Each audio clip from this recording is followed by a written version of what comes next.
मध्ये तेव्हा 350 जाती झाल्या, मग या जाती कशी झाल्या असं त्यांचं म्हणणं. हे बघा, कुणाचा प्रश्न आहे हा?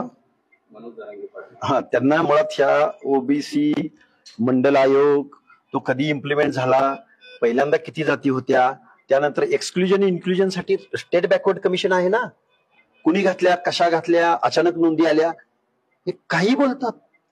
महाराष्ट्रामध्ये कॉन्स्टिट्युशनल, ज्याला घटनात्मक अधिकार आहे, अशा घटनात्मक अधिकार असलेल्या स्टेट बॅकवर्ड कमिशननी वेळोवेळी त्याचा अभ्यास केला. ते अधिकार आहेत त्या आयोगाला, आणि त्या आयोगाच्या माध्यमातून या जाती जर ऍड होत असतील, की जो आयोग हा आमच्या मंडल आयोग किंवा सेंट्रल गव्हर्नमेंटच्या 1994 पासून ओबीसी संदर्भात जे काही अधिकार मिळाले ओबीसींना, ते आयोग आहे आणि त्या आयोगाचा घटनात्मक दर्जा आहे. आणि कुणी घातल्या, कशा घातल्या, ऍड झाल्या, हे बोलणं म्हणजे पारावरच्या कट्ट्यावर बसून गप्पा मारण्यासारखा प्रकार आहे हा. माळी समाजाला पोटजात आहे माळी समाजामध्ये, मग मराठ्यांची पोटजाती कुणबी का होऊ शकते? मराठा रिझर्वेशन मध्ये असायला पाहिजे ना.